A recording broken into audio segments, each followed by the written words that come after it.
अरे यार मैं क्या सोच रही थी, अभी कॉलेज के एग्जाम के रिजल्ट आने में तो टाइम, वो सोची नहीं है, उसने वो वाला लाइब्रेरी ज्वाइन कर लिया है, वो जो नहीं मार्केट के पास में है। हम लोग भी चले गया, इसी बहाने घर से बाहर तो निकलेंगे, इतना टाइम तो पास हो जाएगा, देखते हैं क्या है वहाँ पर। ऐसे तैयारी शुरू करते हो ना आप लोग, और फिर जब फेल हो जाते हो तो सोचते हो कि यार हम फेल क्यों हो रहे हैं। एंड बिलीव मी, आप जब एग्जाम देते हो तो ये जो 40 लाख 50 लाख फॉर्म भरा ये सुनते हो, इसमें से मैक्सिमम लोग ऐसे ही होते हैं जो सिर्फ ट्राई कर रहे होते हैं, देखते हैं क्या होता है। भैया ये नौकरी है जो आपको सिक्योरिटी देगी, आपको फाइनेंशियल इंडिपेंडेंस देगी और आपकी लाइफ सेट कर सकती है। तो क्या आपको ये ऐसे ही मिल सकती है क्या? तो अगर आप भी फेल करें तो इस वीडियो में मैं ऐसी भारी मिस्टेक्स बताने वाली हूँ जिसकी वजह से 4 बार 5 बार अटेम्प्ट देते देते एसएससी जैसा एग्जाम नहीं निकलता। तो चलो माना फर्स्ट अटेम्प्ट में आपके पास इतना रिसोर्सेस नहीं था, इतनी नॉलेज नहीं थी, सेकंड अटेम्प्ट में तो 100% निकालोगे। ये वाला एग्जाम ऐसा एग्जाम है, ये बहुत ही नॉर्मल एग्जाम है, हवा मत बनाओ इसका, हवा जैसा एग्जाम बिल्कुल भी नहीं है ये। बस जो मैं बताने वाली हूँ वो गलतियां मत करो। मैं ना एक एक पॉइंट आपको एग्जाम्पल से बताऊंगी जो मेरे सामने, मैं जिस लाइब्रेरी में पढ़ती थी वहां पर लोग करते थे और आज तक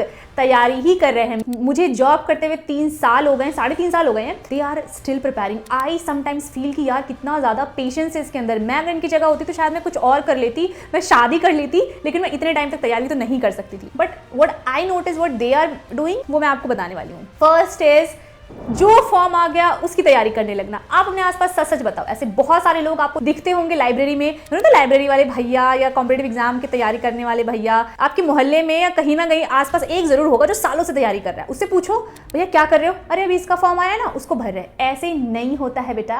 इनफैक्ट बहुत सारे तो जो अंकल लोग हैं सफेद सफेद बाल, वो कहते हैं अरे इसका नहीं हुआ तो क्या उसका भर ले, उसमें हो सकता है हो जाए, हो सकता है इसमें लक चमक जाए। एग्जाम लक चमकने से या फिर फॉर्म भर देने से नहीं निकलता है, मेहनत से निकलता है। और मेहनत कब करोगे, जब पता तो हो कि हमें पढ़ना है क्या, उसके लिए ये तो पता हो कि हमें एग्जाम देना कौन सा है। इसीलिए never prepare for more than 1 exam at a time. आप अपने हिसाब से पहले तो चुनो कि आपको बैंकिंग का एग्जाम देना है, आपको रेलवे ज्यादा सूट करता है, उसका सिलेबस ज्यादा सूट करता है, या फिर आपको एसएससी के एग्जाम सूट करते हैं। इनका सिलेबस देखो, खुद ब खुद समझ में आ जाएगा कि मुझे ज्यादा सूटेबल कौन सा लग रहा है। किसी में जीएस ज्यादा पूछी जाती है तो क्या मेरा जीएस वाला एरिया सही है, किसी में मैथ्स ज्यादा पूछा जाता है तो क्या मेरा मैथ्स वाला एरिया सही है। कुछ एग्जाम जो है स्पीड डिमांड करते हैं लाइक एसएससी, इसमें आप क्वेश्चन ज्यादा टफ नहीं है, लेकिन आप टाइम फ्रेम के अंदर बनाओ, जल्दी जल्दी बनाओ और बिना मिस्टेक किए बनाओ। नॉलेज की ज्यादा जरूरत नहीं है कि बहुत टफ क्वेश्चन पूछे जा रहे हैं, ऐसा बिल्कुल भी नहीं है। लेकिन उसी टाइम के अंदर जिसने बना लिया वो निकल गया, जो नहीं बना पाया जबकि उसको आता था लेकिन उस टाइम के अंदर नहीं बना पाया तो आप आउट हो। So know what exam suits you. But मेरी लाइब्रेरी के लोग सेम जो मैंने बताया ना वही करते हैं। इनफैक्ट एसएससी में भी कुछ लोग क्या करेंगे, एमटीएस का आ गया, एमटीएस का भर देंगे फॉर्म, सीएचएसएल का आ गया, सीएचएसएल का भर देंगे, सीजीएल का आ गया, सीजीएल का, और जैसे जो एग्जाम आएगा उसका पीवाईक्यू सॉल्व करने लग जाएंगे। लाइक सीजीएल का आया, सीजीएल का पीवाईक्यू सॉल्व करने लगे, सीएचएसएल का आया उसका करने लगे। आई sometimes feel bad, sad about those people कि कितने ज़्यादा इमेच्योरिटी के साथ तैयारी कर रहे हैं। देखिए आपको एसएससी भी अगर आपने डिसाइड कर लिया ना तो you have to be very very clear कि मुझे इनमें से कौन सा एग्जाम देना है। आइडियली तो लोग सीजीएल को टारगेट करते हैं, बट हो सकता है किसी ने सिर्फ 12th कर रखा हो तो उनको सीएचएसएल को टारगेट करना चाहिए। और जिनको लग रहा है कि भाई मुझे उतना मेरे को समझ ही नहीं आएगा, सीजीएल टाइप में हूँ ही नहीं, मेरे दिमाग में नहीं गुजरा, they can prepare for MTS, though MTS is not so easy nowadays. तो ये क्लियर होना चाहिए। बट ऐसा नहीं कि एग्जाम इनमें से आपको एक ही देना है। अगर आपने एसएससी चूज किया है तो आई वुड सजेस्ट कि आपको एसएससी के सारे एग्जाम्स देने हैं just for experience. Why for experience? क्योंकि आप जब फर्स्ट डे जाते हो ना एग्जाम देने के लिए, आपको कुछ नहीं पता, बहुत हाई चांसेस होते हैं कि आप नर्वस हो जाओगे। लेकिन जब आप एसएससी के ही बहुत सारे एग्जाम्स दोगे तो उसमें क्या होता है कि उनका वेंडर सेम है, उनका एग्जाम लेने का तरीका सेम है, क्वेश्चन का लेवल लगभग सेम होता है, एक ही वेंडर सेम टाइप के क्वेश्चन फ्रेम करता है, तो आप में कॉन्फिडेंस आता है। आपको एग्जाम प्रोसेस के बारे में पता चलता है कि कौन से में फॉर्म्स भरने, कैसे एडमिट कार्ड लेके जाना होता है, कौन से डॉक्यूमेंट्स लेके जाने हैं, कैसे अपना सीट ढूंढना पड़ता है, क्या रूल्स एंड रेगुलेशंस होते हैं एग्जाम हॉल के अंदर में, ये सब कुछ आप देख पाते हो। क्या इंटरफेस आ रहा है क्वेश्चन का, क्या फॉन्ट है, कितना बड़ा दिखता है, किधर आंसर साइड होता है। एक्चुअल एक्सपीरियंस ऑफ एग्जाम ये आपको कम से कम रियल एग्जाम से 2-3 बार पहले एक्सपीरियंस कर लेना है to be confident enough for the actual exam. तो इसीलिए अगर एसएससी डिसाइड किया है तो एसएससी के एग्जाम्स आप दो, लेकिन आपका फोकस एक ही होना चाहिए। लेकिन हाँ, रेलवे और बैंकिंग के एग्जाम्स फिर आपको नहीं देने हैं। But what my library people do, सबका एग्जाम दे देते हैं। एमटीएस का आ रहा हो, एएलपी का आ रहा हो, ग्रुप डी का आ रहा हो, ऑल एग्जाम्स। ऐसा नहीं होता बेटा। सो वीडियो में आगे बढ़ने से पहले लेट मी वॉर्न यू कि अगर आप फर्स्ट अटेम्प्ट में फेल नहीं होना चाहते हो, फर्स्ट अटेम्प्ट में ही क्लियर करना चाहते हो, so the top most secret is repeat, practice practice practice previous year questions, specially जो लेटेस्ट 2 इयर्स के आए हुए हैं, एडिक्विटी के जो क्वेश्चंस आए हुए हैं, चाहे वो सीजीएल में आए हो, सीएचएसएल में आए हो, एमटीएस में आए हो, उनको इकट्ठा करो and practice them again and again, चाहे आपने ऑलरेडी किया हो, चाहे वो आपको ईजी लगते हो, बिकॉज वैसे क्वेश्चंस आने वाले हैं, कुछ अलग नहीं आने वाला है। सो पीवाईक्यूज की अगर ऑलरेडी कोई बुक है तो वहां से सॉल्व करो, don't change the book. But अगर नहीं है तो I have recently check this Oswaal's book, जो कि 2026 एग्जाम के लिए स्पेशली फ्रेम की गई है। इसमें 29 पीवाईक्यूज पेपर्स आपको मिलने वाले हैं। 2016 से 2025 तक के एग्जाम्स के पेपर इसमें आपको मिलेंगे, and that too for tier 1 only, ताकि आप थॉरोली अच्छे से प्रैक्टिस कर पाओ। सो इस बुक के अंदर यू कैन चेक ये सारे प्रीवियस ईयर पेपर्स फुल दिए गए हैं। इसके साथ ही कुछ ट्रेंड्स एनालिसिस है कि किस ईयर में कितने क्वेश्चंस पूछे गए, ताकि आपको वेटेज का अंदाजा लगे। कट ऑफ्स भी दिया गया है in case you are a beginner, तो आपको यहाँ से आइडिया लग सकता है। एंड देन ये देख सकते हैं आप 17 सितंबर 2025 फर्स्ट शिफ्ट का पूरा पेपर है, जैसे आया था वैसे ही है, अलग अलग नहीं किया गया है, मतलब टाइप वाइज जैसा नहीं है, जैसे एग्जाम में आता है उसी तरह से दिया गया है। आप इसको टाइमर लगा करके सॉल्व कर सकते हो। मेरे हिसाब से आपको रीजनिंग में 10 से 12 मिनट, मैथ्स में 25 से 30 मिनट, इंग्लिश में 10 से 15 मिनट और जीएस में 5 से 7 मिनट लगाना चाहिए। बाकी आप अपने हिसाब से देख लो कैसे मॉक लगाना है, उसके लिए मैंने वीडियो ऑलरेडी बना दी, उसके एनालिसिस की भी वीडियो बना दी है, तो आप उस तरह से ही इन सेट्स को सॉल्व कर सकते हो। You can see these are the questions, और इसके साथ में सोल्यूशन भी दिया गया, you can see the solutions also. So बहुत सारे सेट्स हैं विद सोल्यूशन, तो आप इसको चेकआउट कर सकते हो, लिंक मैं डिस्क्रिप्शन में दे दूंगी। और आई थिंक इसमें 50% ऑफ भी चल रहा है अभी, क्रैक एसएससी कोड है, इसको अप्लाई करोगे तो आपको अप टू 50% तक ऑफ मिलेगा। एंड आई ऑलवेज रिकमेंड कि अगर आप कोई बुक न्यू खरीद रहे हो तो आप एक बार ऑफलाइन मार्केट में भी जाकर चेक कर लेना for your satisfaction. So let's go with the video. Second thing कि भैया एक बार में नहीं हुआ तो क्या हुआ, दूसरी बार में हो जाएगा, दूसरी बार में नहीं हुआ तो तीसरी बार में हो जाएगा। अरे पहली बार में सबका थोड़ा ही होता है। ऐसे बोलने वाले लोग से कोसों दूर रहो, क्योंकि पहले ही जब आप ये सोच लेते हो तो आप फर्स्ट अटेम्प्ट में कभी क्लियर नहीं कर सकते हो। ये मेरी बात लिख लो। जब तक आपके दिमाग में एक टाइम फ्रेम सेट नहीं रहेगा कि 1 साल मतलब 1 साल, मतलब 2026 का मतलब 2026 ही, 2027 नहीं होना चाहिए। अगर आप पहले 2027 सोच लोगे तो आप स्लो पड़ जाओगे, धीरे, आपको लगेगा कि इतना टाइम तो है, धीरे धीरे करेंगे अपना।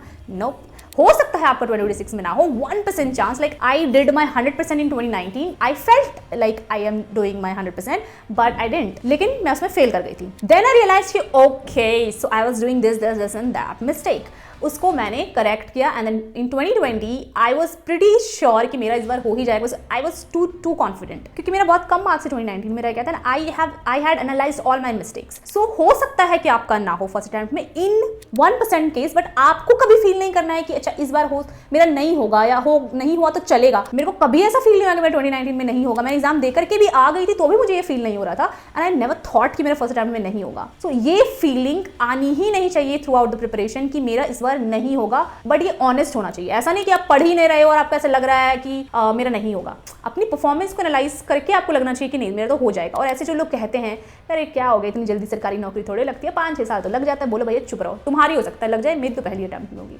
B very very sure about it. Next thing is, अरे तुम उस टीचर से पढ़ रही हो क्या, हम भी उसी से पढ़ लेते हैं। अरे बहुत आजकल देख रहे हैं अच्छा पढ़ा रहा है, अरे तो छोड़ो ना, उससे जो पढ़ रहे थे उससे अच्छा ही पढ़ा रहा है, इसका पढ़ने लग जाओ। अरे नया मार्केट में आया है किताब, ये वाला ले लो, वो सब नहीं आता, वो पुराना हो गया है। अरे एक किताब पढ़ने से थोड़े हो, कम से कम मैथ के लिए 4-5 किताब ले लो, सबसे बनाओ, किसी से भी आ सकता है भैया। एक काम करो, परसेंटेज इससे बनाओ और प्रॉफिट लॉस उससे बनाओ, उसमें ज्यादा अच्छे से दिया है प्रॉफिट लॉस। अरे देखो एक बार में समझ नहीं आ रहा ना वर्क चैप्टर, काम करो 3-4 टीचर से पढ़ो, किसी ना किसी तो लड़ ही जाएगा क्वेश्चन। ऐसे भी बोलने वाले हैं ना, खुद भी ऐसे सोचते हो ना, बिल्कुल गलत बात है। जो मैच्योर एस्पिरेंट होते हैं, जो सीरियस एस्पिरेंट होते हैं, जो एक्चुअली तैयारी कर रहे हैं जॉब लेने के लिए, दोस्ती निभाने के लिए नहीं, या लाइब्रेरी में बढ़िया करने के लिए नहीं, या आसपास प्रूव करने के लिए नहीं, वो कभी भी अपना कंटेंट आलतू फालतू चूज नहीं करते हैं। दे सिट, दे रिसर्च, और फिर जो एक्चुअली अच्छे बुक्स है उनको जाकर के वो ऑफलाइन में चेक करते हैं। टीचर जो फिक्स कर लिया वो फिक्स कर लेते हैं, बुक्स जो फिक्स कर लिया कर लेते हैं, मॉक टेस्ट फिक्स होनी चाहिए। और उसके बाद चाहे मैं भी आके बोलूं, आपको अपने रिसोर्सेज चेंज नहीं करने हैं। We are YouTubers, our work is to review books. तो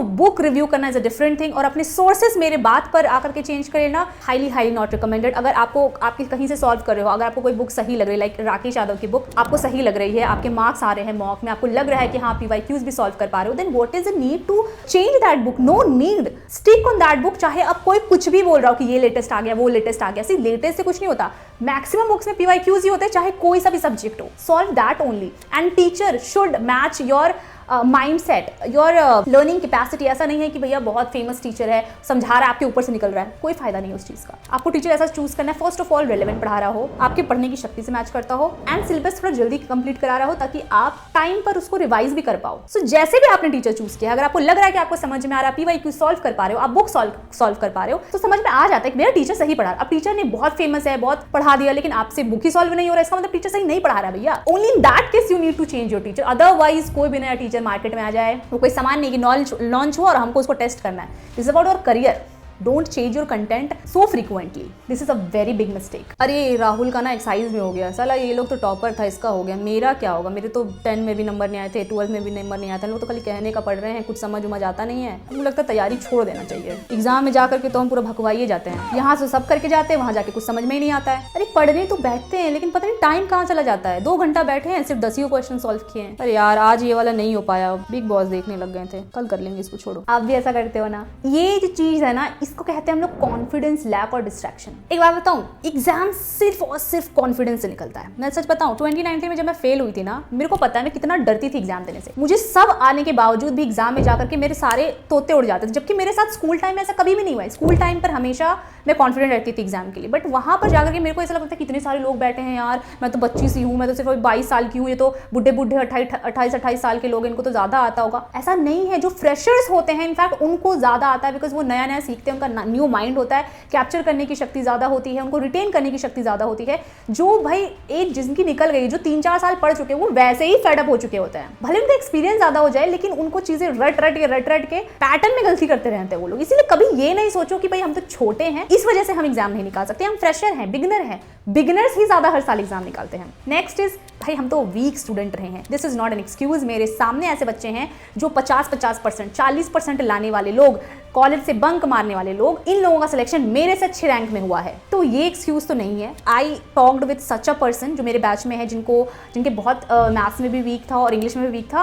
ही हैज टोल्ड मी क्या क्या उन्होंने किया था। तो I am telling you one by one, ताकि आपका कॉन्फिडेंस बूस्ट हो, थोड़ा बहुत आपको आइडिया लगे। सो फर्स्ट उसने बोला कि पहले जब वो किताब खोलता था ना, उसको नींद आने लग जाती थी, क्योंकि उसने बचपन से कभी पढ़ाई नहीं करी थी ढंग से। तो उसने क्या किया, छोटा सा एक टाइमर अपने लिए सेट किया, लाइक 10 मिनट्स का, 15 मिनट्स का। उसने कहा कि बस मैं इतना ही पढ़ूंगा, लेकिन इसके बीच में मैं इधर उधर देखना या कोई और चीज करने लगना, ये या कोई और थॉट आना, ये सारी चीजें मैं नहीं करूंगा। तो ऐसे करते करते वो 1 घंटे तक का टाइमर उसका रहने लग गया, जब वो बहुत फोकस के साथ पढ़ता था। तो ये फोकस के लिए आप कर सकते हो। सेकंड, उसको समझ में नहीं आता था तो उसने बेसिक से पहले शुरुआत की। लाइक किरण के बुक में आप देखोगे, या फिर टीचर्स कुछ पढ़ाते हैं जो बिल्कुल बेसिक से पढ़ाता है, लाइक एक्स से। तो उसने एक्स मान करके पहले कंसेप्ट समझना शुरू किया बेसिक से। बिल्कुल उसने कहा टाइम तो लगता है, क्योंकि भाई पूरे साल पूरे बचपन से पढ़ा नहीं है, तो ऑब्वियसली आपको 6 महीना 7 महीना एक्स्ट्रा लग सकता है दूसरों से, लेकिन हाँ, ये टाइम आपका कभी बर्बाद नहीं जाएगा, ये आपका यूजफुल ही होगा। उसने मेरे को बताया कि उसने पहले कोशिश करी थी कि पहले इसे शॉर्टकट करने लग जाए, लेकिन उससे उसका कॉन्फिडेंस नहीं आ पाता। उसको लग रहा था कि पता नहीं हम क्या इधर से उधर कर रहे हैं, लेकिन मेरे को समझ नहीं आ रहा कि मैं क्या कर रहा हूँ। इसलिए थोड़ा सा पहला क्वेश्चन आने से मेरा हाथ पैर कांपने लग जाता था। तो इसीलिए बेसिक से उसने करा थी, मेरे को कंसेप्ट समझ में आए, फिर उसने खुद से शॉर्ट ट्रिक्स बनाए और खुद उसको फिर शॉर्ट ट्रिक्स समझ में आने लगे। तो सेम अप्लाइज टू यू बेटा। आप समझ रहे हो कि मेरा वीक है, तो पहले बेसिक से ही शुरू करो, पहले ही हाई लेवल पे मत जाओ कि मेरे को तो भैया एकदम ही मतलब मैं रेशियो करके कर दूंगा, या फिर सम डिविजनल डिजिटल सम या अप्रॉक्सीमेशन, ये सब अभी आपके लिए नहीं है। फर्स्ट बेसिक सीखो, उसके बाद आप सारी चीजें समझ जाओगे। उसके बाद इंग्लिश में आपको देखो रूल ज़्यादा सूट कर रहे हैं, लाइक मेरे लिए रूल्स याद करना, उसको अप्लाई करना वॉज ईजी, लेकिन उसने मेरे को बताया कि उसके लिए ये ज़्यादा डिफिकल्ट था। He was from English medium, तो उसके लिए ये ज़्यादा डिफिकल्ट था। तो उसने रीडिंग करके अपनी इंग्लिश को इंप्रूव करा है। तो देखो आपके लिए क्या सूटेबल है। लेकिन उसने मेरे को बताया कि जब मैं इस पॉइंट पर आया ना लाइफ के, कि जब मैं 25 का हो गया एंड आई वॉज फीलिंग कि भैया सब कुछ खत्म हो चुका है, मेरे तो एज भी इतनी हो गई है, now have to be establish. अब तक जितना बंक किया, जितनी मेच्योरिटी दिखाई वो ठीक है, but now this is time to establish myself. उसके बाद मैंने सारे कॉन्टैक्ट्स हटा दिए, जितनी दोस्ती यारी थी सबसे कट आउट कर लिया, फंक्शंस में जाना बंद कर लिया। I became very very serious. उसने एक लाइब्रेरी ज्वाइन करी, जितने सीरियस एस्पिरेंट्स वहाँ पर एक्चुअली तैयारी करे थे उनके साथ दोस्ती करी। उसने बोला कि एक चीज़ मेरे अंदर अच्छी थी कि मैं बिल्कुल शर्माता नहीं था। अगर मेरे को छोटी से छोटी चीज़ भी नहीं आती थी तो मैं पूछ लेता था। लाइक मेरे को कटाना भी अगर नहीं आ रहा है, कुछ छोटी से छोटी चीज़ भी, तो मैं पूछता था। मेरे को जब दिमाग में आ गया कि अब मेरे को करना ही पड़ेगा, क्योंकि मेरे पास कोई ऑप्शन ही नहीं बचा है, तो भाई उसने बोला कि मैं फिर 8-8, 9-9, 10-10 घंटे भी पढ़ने लग गया। और फिर अभी मेरे से अच्छी रैंक है उसकी। उसने मेरे को बोला मैंने अपने लिए एक साल का टारगेट रखा था, इसी में मेरे को जो करना है। तो जब ये चीज़ आपके अंदर आ जाएगी ना कि भाई मेरे पास कोई ऑप्शन ही नहीं बचा, जो लोग कहते हैं कि भाई डिस्ट्रैक्शन हो रहा है मेरे को या पढ़ने में मन नहीं लगता, तो जब आप लाइफ की स्टेज में आ जाओगे ना when you have no option, specially for boys, लड़कियां तो फिर जो नहीं पढ़ना चाहती ना उनके पास रहता है कि शादी कर लेंगे हम, but for boys you have to be established, you have to stand on your own foot, तो फिर ये आपको करना ही पड़ेगा। 1 साल का टाइम अपने लिए फिक्स कर लो, इसमें मेरे को करना ही है, या तो करो या तो छोड़ दो। मेरे कहने का मतलब है कि दिन भर में 2 घंटा पढ़ रहे हो जैसे तैसे, और वैसे करके 3-4 साल निकाल दे रहे हो जस्ट कि लोग आपको कहे कि आप सरकारी नौकरी की तैयारी करो। कितनी बड़ी इमेच्योरिटी है, आप कितना अपना टाइम वेस्ट कर रहे हो, सोचो ना। इतने में तो भैया आप ये छोड़कर कोई बिजनेस में लगा दो, 4 साल में ना एक बिजनेस खड़ा हो जाता है। क्यों टाइम वेस्ट कर रहे हो अपना? 4 साल के बाद आपके हाथ में क्या रह जाएगा? कुछ भी नहीं रह जाएगा। तो जितना टाइम है, चाहे आपको दोस्ती तोड़नी पड़े, चाहे आपको गर्लफ्रेंड बॉयफ्रेंड को छोड़ना पड़े, छोड़ दो। जो समझने वाला होगा ना वो कल भी आपके पास आ जाएगा, उसको आपके फ्यूचर की टेंशन होगी कि भैया इसका तो पूरा का पूरा मैं लाइफ चौपट कर दूंगा या कर दूंगी। तो बहुत ज़्यादा इस चीज़ पर स्टिक रहो कि मेरे को इतना टाइम मैंने दिया है अपनी प्रिपरेशन के लिए, तो चाहे मैं कितने भी अभी नेगेटिव में हूँ मैं करूँगा, वहाँ तक पहुँचूंगा। उसके लिए चाहे मेरे को टाइम देना पड़े, एफर्ट देना पड़े, मैं रेडी हूँ। जिसकी इतनी दम होता है ना जिसके अंदर, वो ही क्रैक करता है, क्योंकि उसको ना अभी का 1 साल नजर नहीं आता। मैं आपको बोलूँ 1 साल के बाद आपके पास कितना साल है जिसमें आप रिलैक्स होकर के काम करोगे। बताओ, आपको हर महीने सैलरी आती रहेगी, आप जो चाहो खरीद सकते हो, अपनी फैमिली को एक नाम रहेगा आपका यार कि भैया ये नालायक तो नहीं निकला, अपनी फैमिली को देख पाओगे, अपने माँ बाप को देख पाओगे। कल को आपकी वाइफ आती है, आपके हिसाब की आएगी, आप जैसा चाहते हो, या हस्बैंड आप जैसा चाहते हो वैसा चूज कर सकते हो। अभी तो भैया जिससे शादी करा दिया जाएगा वैसे शादी कर लोगे, तो बहुत बेनिफिट है यार जॉब के बाद। तो एक अच्छी लाइफस्टाइल, स्टेबल लाइफस्टाइल अभी आपके पास आ जाएगी। अगर आप लोअर मिडिल क्लास से मिडिल क्लास फैमिली से, बहुत अच्छी लाइफ आ जाएगी। तो उसके लिए 1 से 2 साल कुछ नहीं है, बहुत सस्ते का सौदा है, ढंग से पढ़ लो। और कॉन्फिडेंस के लिए ना ऐसा नहीं कि सिर्फ पढ़ते रहने से कॉन्फिडेंस आ जाता है, या फिर आपका दिमाग तेज होने लग जाता है। कुछ ऐसी बेसिक चीजें मेरे को जिससे मैंने बात करी उसने मेरे को बताई कि उसने एक्सरसाइज बिल्कुल भी नहीं छोड़ी, 15 मिनट्स मेडिटेशन कभी भी नहीं छोड़ा, अच्छा खाता था और मोटिवेशनल वीडियोस 10 मिनट तक सुनता था। अगर आप स्पिरिचुअल पर्सन हो तो महाराज जी का भी वीडियो सुन सकते हो, राधा नाम जप कर सकते हो, which ever thing suits you, आप वो चीज़ करो अपने आप को मोटिवेटेड रखने के लिए, अपने आप को एक एनर्जी देते रहने के लिए, ताकि आपका वो मोटिवेशन और कॉन्फिडेंस बना रहे तैयारी में। अगर आप अपने आप को वीक समझते हो तो ऐसे करते करते ना आपका कॉन्फिडेंस आएगा अपनी तैयारी के ऊपर, वरना तो आप खुद को बेचारा ही समझते रहोगे। और मेरे को उसने ये भी बताया था टू मैनिफेस्ट, इस पर तो मैं भी बहुत ज़्यादा विश्वास करती हूँ। Like when I was preparing, जो लोग बेचारे खुद को समझते कि यार इसका तो हो गया, मेरा थोड़ी ना होगा, मैं तो उस लायक ही नहीं हूँ, या फिर पता नहीं कैसे लोगों का हो जाता है, मेरा क्यों नहीं होता। If you are thinking like that, start manifesting कि यार कल को भी नौकरी लग जाएगी, मैं इस पोस्ट में होंगी, मैं ये खरीदूंगी, मैं अपने घर वालों को ये दूंगी, मैं ऐसे घूमूंगी, या व्हाटएवर। यार देखो, मैं ये नहीं कह रही कि आपको उस चीज़ के पीछे भागना है या फिर उसको ही मतलब एडिक्शन ले लेना, ऑब्सेस्ड हो जाना है, ऐसा नहीं है। बट स्टार्ट मैनिफेस्टिंग, तो आप ना उस तरह से एक्ट करने लग जाओगे। ठीक है, like if you are manifesting yourself as an officer, तो आप ऑफिसर की तरह होने लग जाओगे। तो you will be disciplined, you will be more intellectual, right. तो ये चीज़ें आपको खुद में लेकर के आनी है। जो लोग फेल होते हैं उनमें ये कुछ भी क्वालिटी नहीं होती है। नेक्स्ट एंड दी मोस्ट वाला इंपॉर्टेंट जो मेरे साथ हुआ था, विच इज